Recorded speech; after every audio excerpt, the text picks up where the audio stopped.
Tarihin yazılmadığı, yıldızların henüz yakılmadığı bir devirde varlık yoktu. Zamanın ve mekanın dokunmadığı bir hiçlik.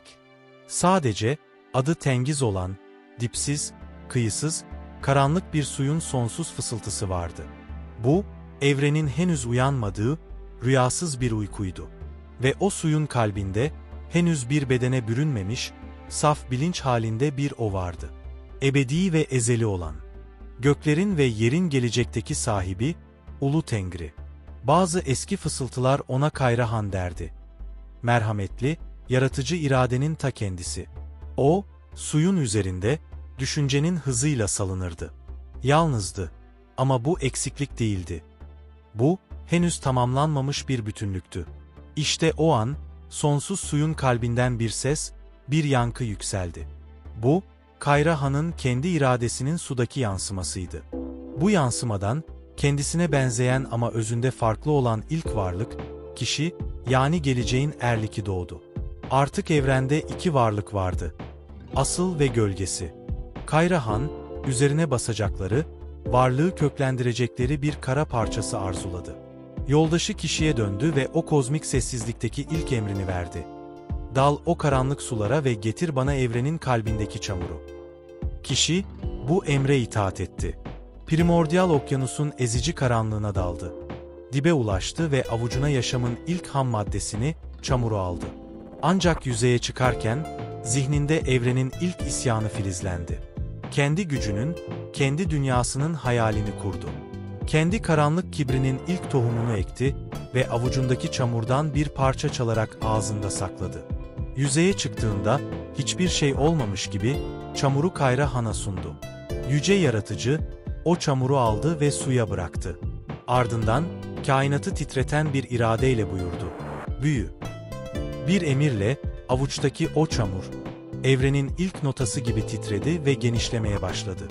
Pürüzsüz, sakin ve mükemmel bir kara parçası, sonsuz suyun üzerinde bir ada gibi yükseldi. Fakat tam o anda, kişinin ağzında sakladığı çamur da aynı emre itaat ederek büyümeye başladı.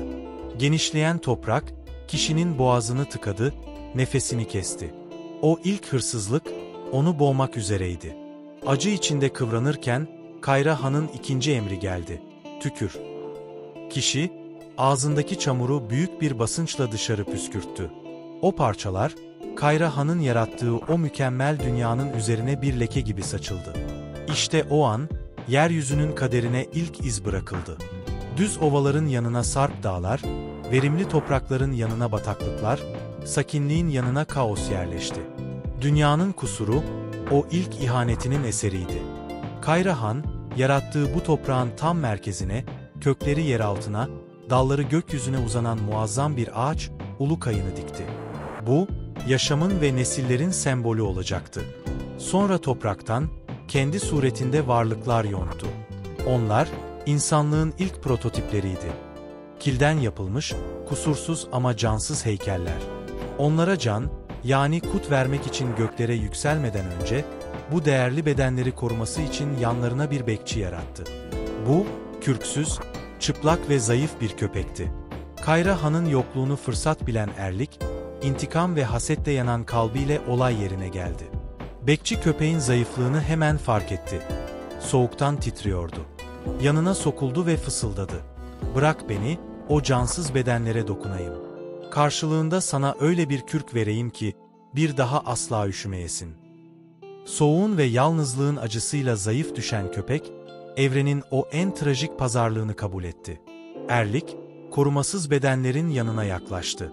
Onlara tükürdü, içlerine kendi karanlık, fani ve hırslı nefesini üfledi. Sanat eserini kirleten bir vandal gibi, Kayrahan'ın yaratımını lekeledi. Yüce yaratıcı, getirdiği ruhlarla geri döndüğünde, korkunç manzarayla karşılaştı. İhanet ve kirlenmişlik her yerdeydi. Öfkesiyle köpeğe döndü.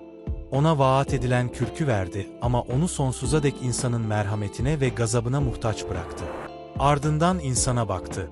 Erlik'in bıraktığı lekeyi temizleyemezdi. Bu yüzden, bir çare olarak, insanın içini dışına, dışını da içine çevirdi. Erlik'in pisliği ve faniliği artık bedenin içinde saklıydı. Kayra Han'ın getirdiği ilahi ruh ise bu kirletilmiş bedenin içine hapsoldu. İnsanın içindeki o bitmeyen savaş, o gün başladı. Ruhu göklere aitti ama bedeni toprağa ve onun karanlık mirasına. Artık yeryüzü, hem ilahi olanın hem de isyan edenin izlerini taşıyordu. Kayra Han, Erlik'i sonsuza dek yeraltının en derin katmanına sürgün etti ve onu oranın efendisi kıldı. Kendisi ise gökyüzünün en yüksek katına çekildi. Yaratılışa bir daha doğrudan karışmadı. Dünyanın idaresini, iyiliğin ve ışığın temsilcisi olan oğlu Ülgen'e bıraktı. O günden sonra evren üçe bölündü. Yukarıda ışığın ve iyi ruhların olduğu gök alemi, ortada insanın trajik ve kahramanca mücadelesini verdiği yeryüzü ve aşağıda Erlik'in hüküm sürdüğü karanlık yeraltı. Ve insan, gözleri gökyüzünün parlaklığında, ayakları ise ihanetle lekelenmiş çamurun üzerinde, kendi kaderini yaşamaya başladı.